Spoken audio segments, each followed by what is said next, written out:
Hello everyone, hope you all are doing good. Today I am going to explain about script includes part 3.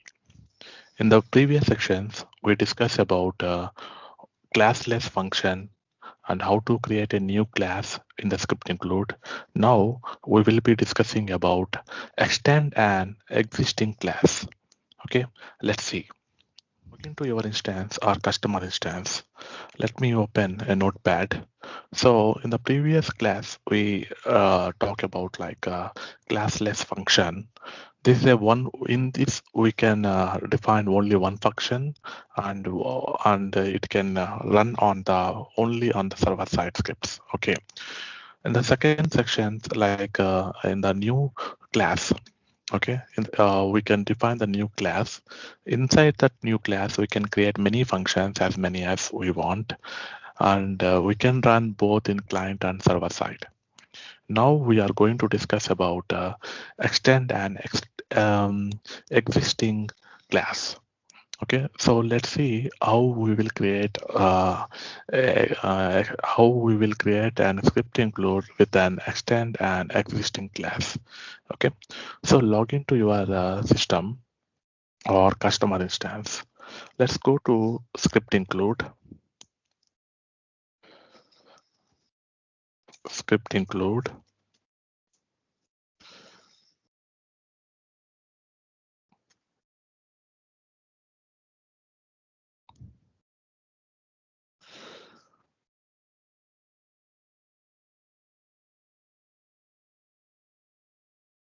Yeah.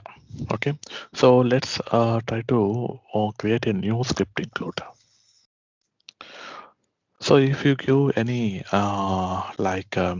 my new utils, okay, some my new utils we are going to create.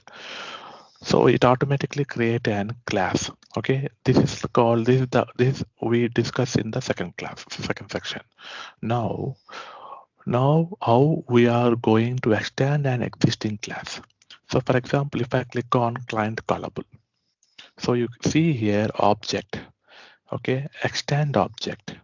So this we are creating an object by extending an existing script include. So you see here abstract Ajax process. Okay, so commonly extended ServiceNow classes are like one of this one is abstract Ajax classes. This makes Ajax calls from the client scripts. Same thing we can use LDAP utils also. Okay, LDAP utils used by LDAP integration to ServiceNow. For example, adding managers to users, managing group membership, debug logging, so such kind of things. And catalog, set of classes used for service catalog management. For example, UI building, form processing. So we can use those script include as an existing classes. Okay, so this way, okay, this extend an existing class. Okay, extend abstract Ajax process. Okay, the ServiceNow's baseline Ajax process class. This is okay. So whenever you click on client callable, this automatically creates. If you want to replace this one, you can replace it. Okay, and this execute server side, but it is called client side. Okay, the script executes on the server side, but it is called on client side. So if for example, if I try to create one function, okay, inside this, something called alert, creating some function I'm creating, okay, some function I'm creating, function.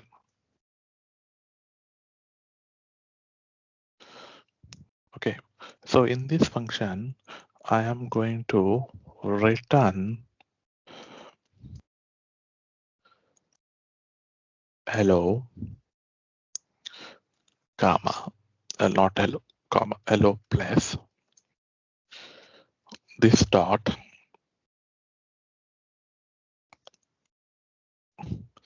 get parameter.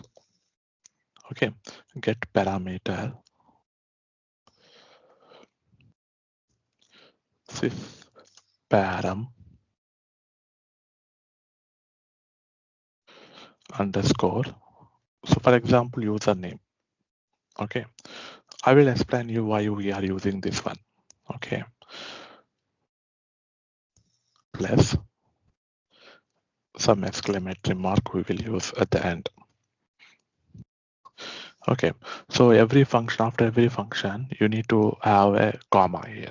Then reload it. Okay, so now try to create a save. Okay, so now it will ask you select a user role. So this we need to identify. Okay, this we need to identify the user role here, like for admin that can access the script include or something. Let's give admin access, admin, and OK.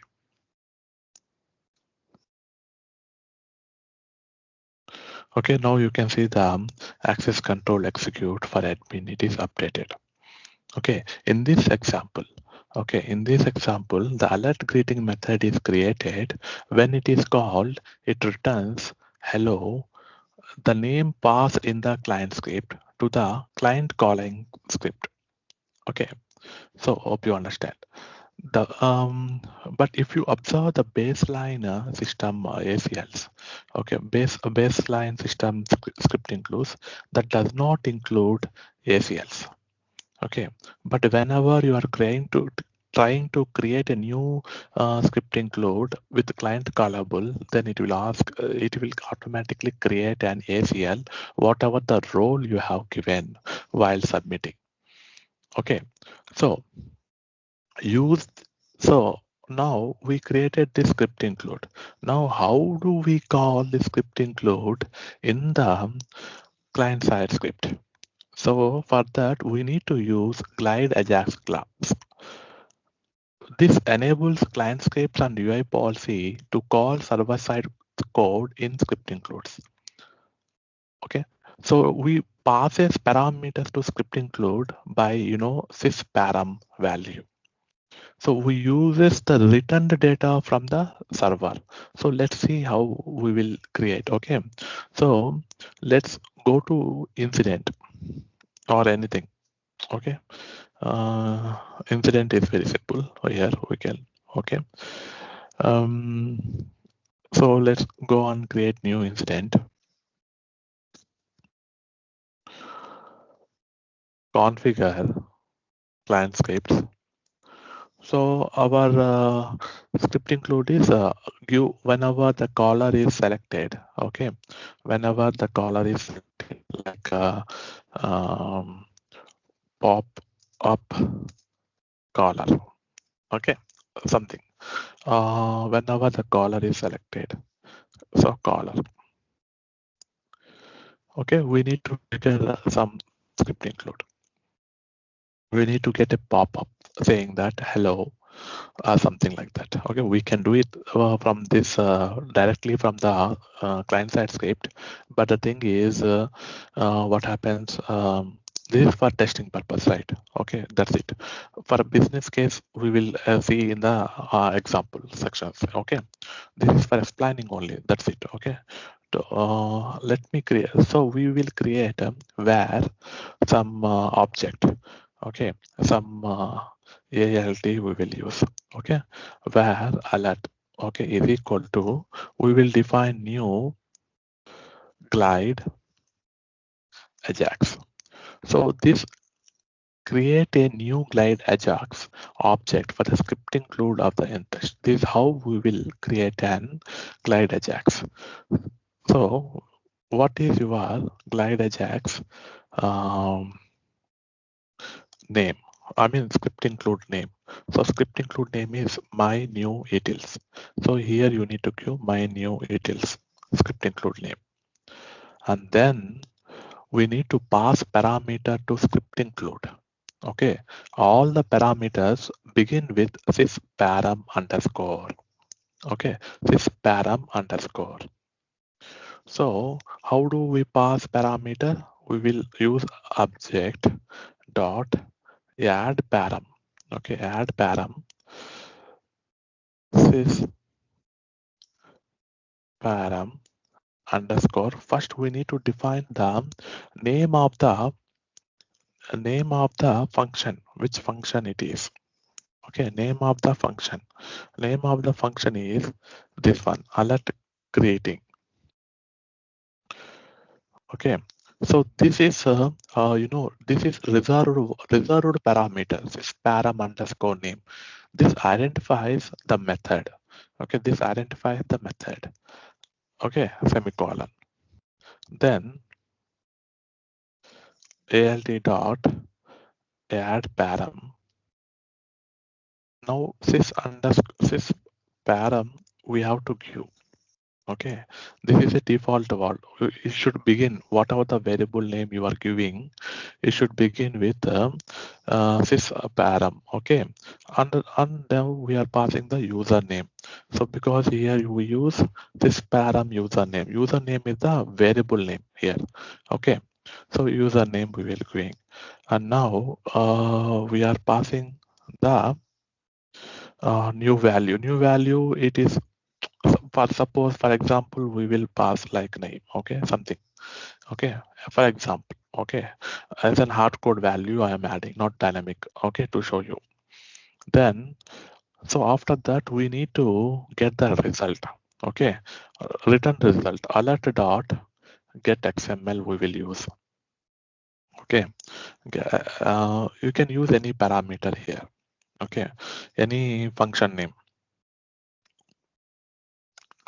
For suppose pop up we will use as an alert function name. Okay, alert function name. So now we will create some function with name called pop up. Okay, and inside this we will store the response. Okay, response. So open the function. Now we need to get the response. Okay, from the response we need to get the answer. Okay, we need to get the answer like where uh, answer from XML. Okay, answer from XML is equal to response dot response XML. Okay, dot document. Okay, document element.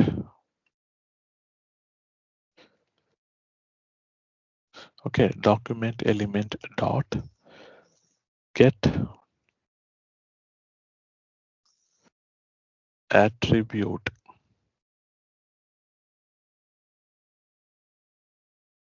answer answer. So this is how if you use get XML, okay, from the XML you are getting the attribute of answer. Okay, attribute of answer. Answer, let's populate answer alert. Okay, alert answer from XML. So let's see. And also we will see alert response. Okay, so how the response is creating all these things we will see. Okay, let's save this one. Okay, let's save this one.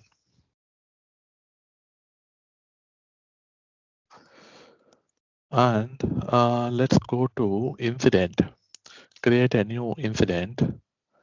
Okay, so the script include will trigger when caller is changed.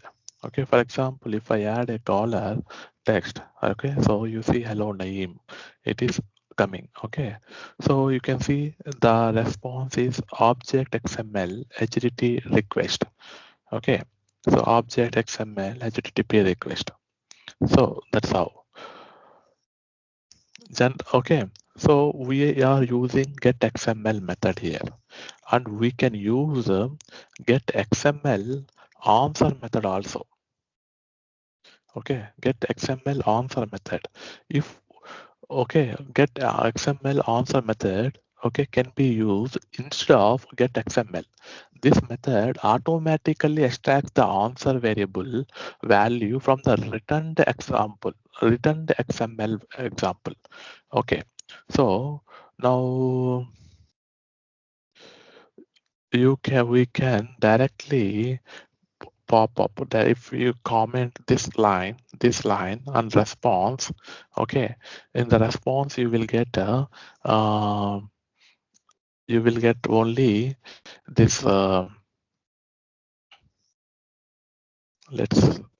hello Naeem. Okay, so object. Okay, so no, let's refresh it. Okay, refresh it. Now let me select one hello Naeem.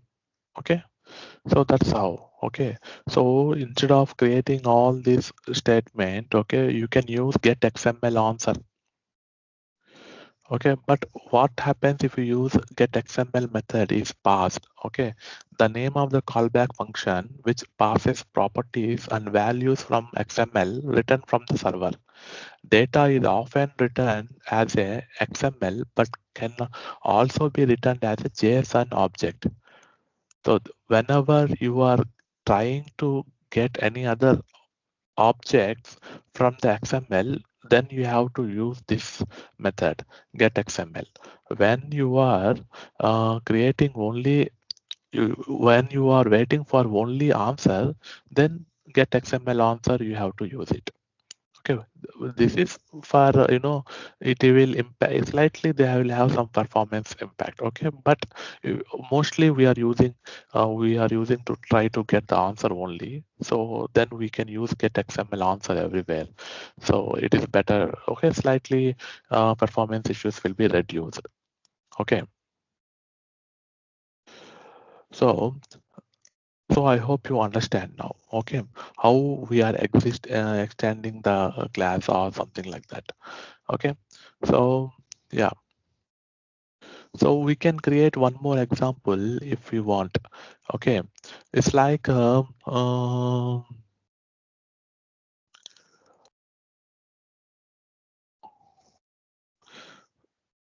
we can create one more example.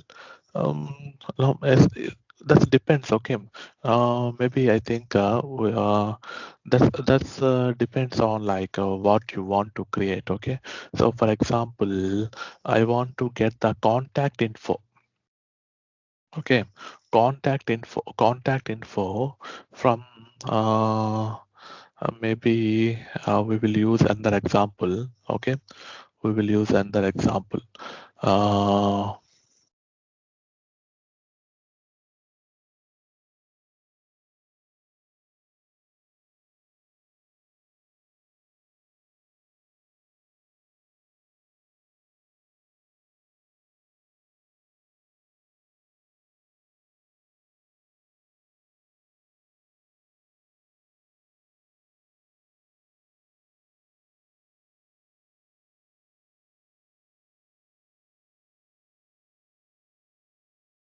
for example, in the service field, in the CMDB CI, okay, get in the CMDB CI, we need to get support group access. Okay, for example, this one, CI is there, right? So if I select CI, okay, any CI,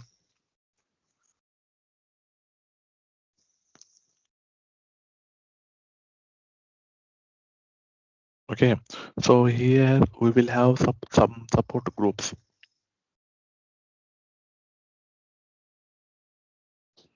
or maybe from the service, okay, from the service I think. Okay, so we will have CI, I mean support group.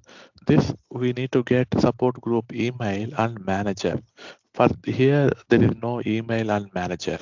Okay, let me add some manager here, able tutor, and let's add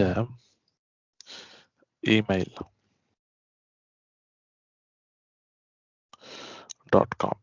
Okay, something we will add it. Okay, so this email and manager we need to get, and we need to show as a field message under the service. Okay, so under the service, so let's try to create a script include now. Okay, let's go to script include. Script include. Let's create a new script include. Okay, with a class extended class. Okay, support group utils we are going to create. Okay, so it's a client callable. Okay, now which function we are trying to create? Okay, we are trying to create get a contact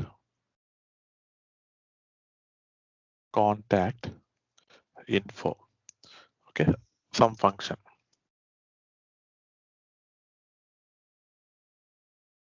Okay, so here we will define where return value. Okay, return value we will define some return value. Okay, so why this is grayed out? Because we did not use this variable anywhere else. So that's the reason. If we use this variable anywhere, so then it automatically gets darker. Okay, let's see. Let's observe that one. Where now service. Okay, service is equal to this dot get um,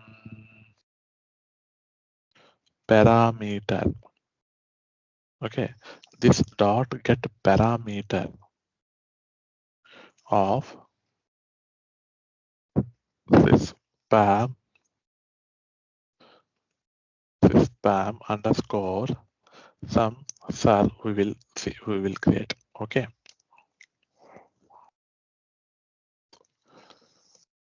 like this. Okay, so if we will add if nil function, you know, right? gs dot nil. If it is not nil, okay, which is not nil, service is not nil. Okay, service is not nil. Then what we are trying to do is where we are trying to go to CMDB service. CMS we will call. Okay, is equal to new glide record of CMDB underscore CI underscore service is a table. Okay, so if CMS dot get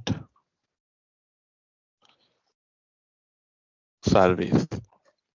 Okay, get service. If you have any value, then we are returning the value is equal to CMS. Okay, dot support group dot email we will be adding. Okay, so support group email plus double quotes colon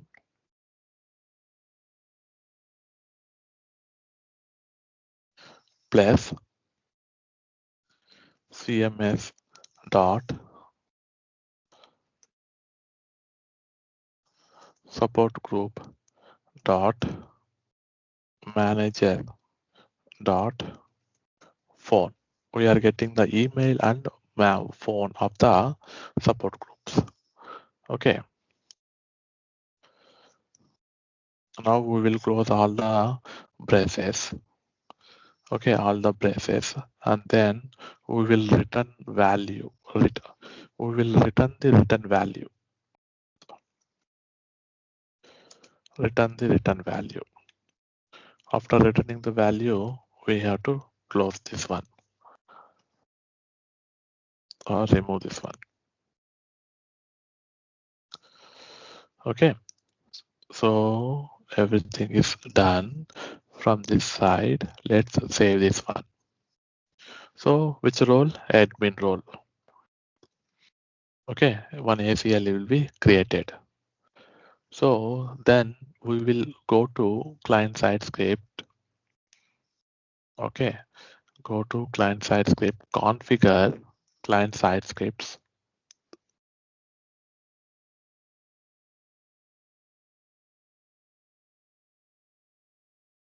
Okay, so let's do this one only, pop-up caller. I don't want to create any other services. Okay, so it is like service.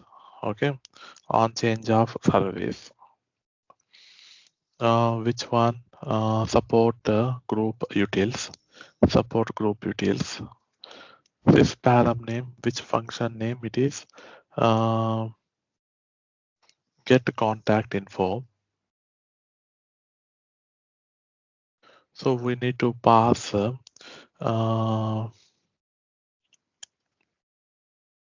sal. Okay, we need to pass sal sysid. So sysid will be stored in new value.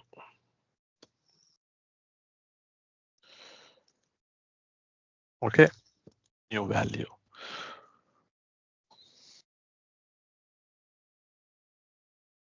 Now we will see get XML. Okay, get XML. The pop-up response. Okay, where answer format we will do the same thing. Okay, answer. Now we will alert contact info.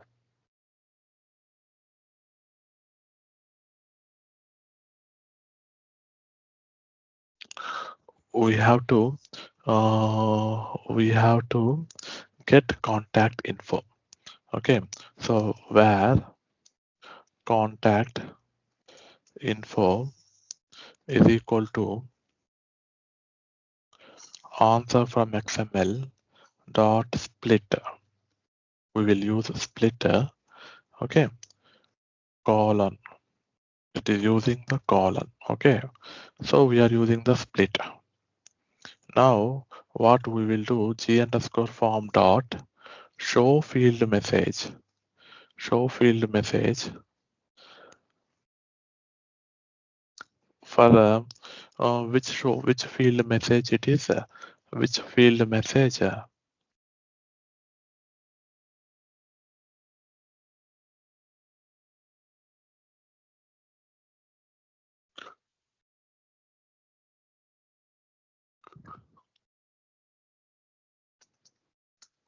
Incident open create new. This service, business service. The name of the service is a business service, not service. Okay, so copy that one and where is our script? Yeah, here. Okay, field message. There you need to define what message you are following. Support group email. Okay, support group email. What is support group? Contact info of 0. That is an array, right? So 0 plus managers phone or something. Okay, whatever it is. There you have to use contact info of 1. Okay, that's it. So now we will test it.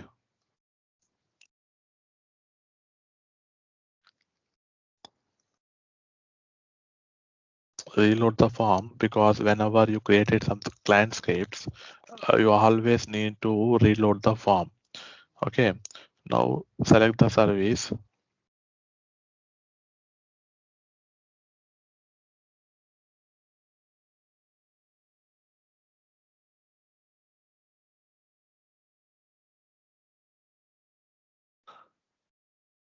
Okay, so it should appear a field message under the service.